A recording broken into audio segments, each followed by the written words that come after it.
Hello friends, welcome back to my channel I read for you.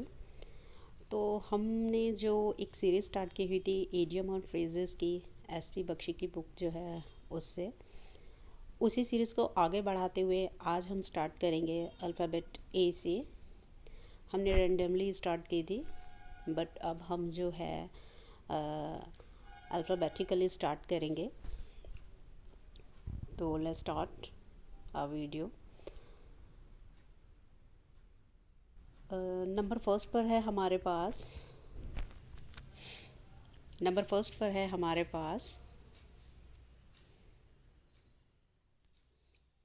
at one's wits ends. At one's wits ends means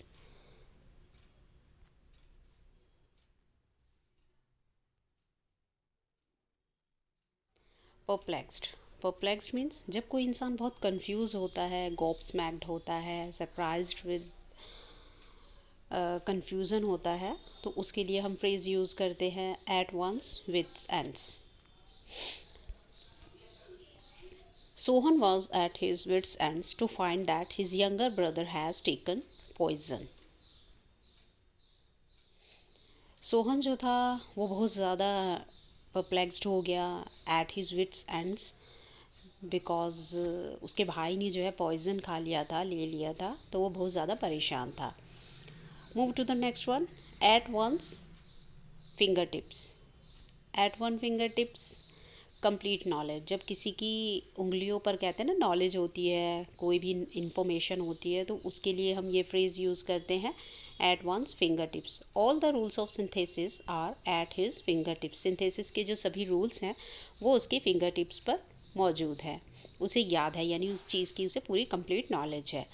move to the next, at the spur of the moment. At the spur of the moment phrase को हम use करते हैं जब बिना किसी देरी किए किसी भी काम को करना हो, तो उसके लिए at the spur of the moment. In an interview we must reply at the spur of the moment. वो कह रहे हैं इन एन इंटरव्यू, किसी भी इंटरव्यू के दौरान जब हम इंटरव्यू दे रहे हैं, वी मस्ट रिप्लाई, हमें आंसर करना चाहिए at the spur of the moment, without delay, कि बिना किसी देरी के किए उसी क्षण हमें आंसर करना चाहिए। तो next we have is all in all, most important. As he was the only son in a big family, he was all in all in his home. तो वो क्या है? all in all है, all in all most important। वो अपने बड़े परिवार में इकलौता बेटा है था, इस वजह से क्या था, he was all in all, यानी बहुत ज़्यादा important है अपने घर में।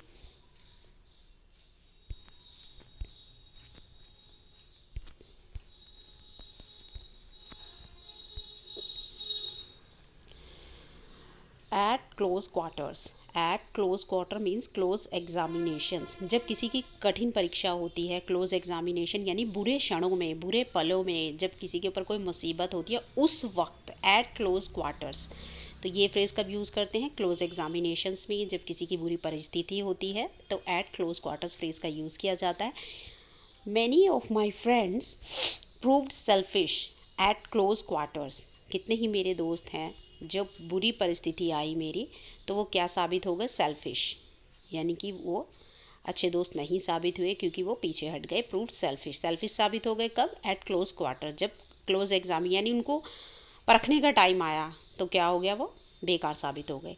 Next we have is apple pie order in perfect order. जब कोई भी चीज़ या हम कोई भी नीट एंड क्लीन होता है उसको परफेक्ट ऑर्डर में रखते हैं, then we use this phrase apple pie order. On the eve of inspection everything was kept in apple pie order. अब ईव यानी कोई मौका है, कोई इवेंट है या कोई क्षण है। On the eve of inspection, inspection means जब इंस्पेक्शन किया जाता है, किसी भी चीज़ की जांच की जाती है, तो उस समय क्या था? एवरीथिंग वाज केप्ट, सब कुछ कैसी रखा हुआ था? बहुत ही परफेक्ट ऑर्डर में रखा हुआ था, सिस्टमेटिकली रखा हुआ था। Next we have is above board. Above board, honest and straightforward. जो अपनी डीलिंग्स में बहुत ही ईमानदार होते हैं, स्ट्रेट फॉरवर्ड होते हैं, चालाक नहीं होते, उनके लिए क्या यूज़ किया जाता है? ईमानदार पर्सन के लिए above board. He is non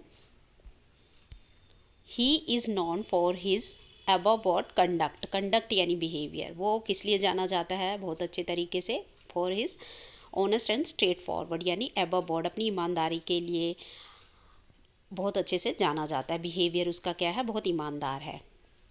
move to the next, above all, before everything else, कुछ भी होने से पहले, किसी भी चीज़ के अबव ऑल, सबसे ऊपर होना किसी भी चीज़ के। He is blunt and daredevil, above all सबसे मतलब सब बातें एक तरफ हैं, वो क्या है, बहुत ब्लंट है, बहुत चालाक है और बहुत ज़्यादा डेयर डेविल है, यानी कि बिल्कुल डरने वाला नहीं है, बहुत ज़्यादा ढीठ कह देते हैं हम किसी को, जो इंसान किसी चीज़ से नहीं डरता उसके लिए डेयर डेविल यूज़ किया जाता है।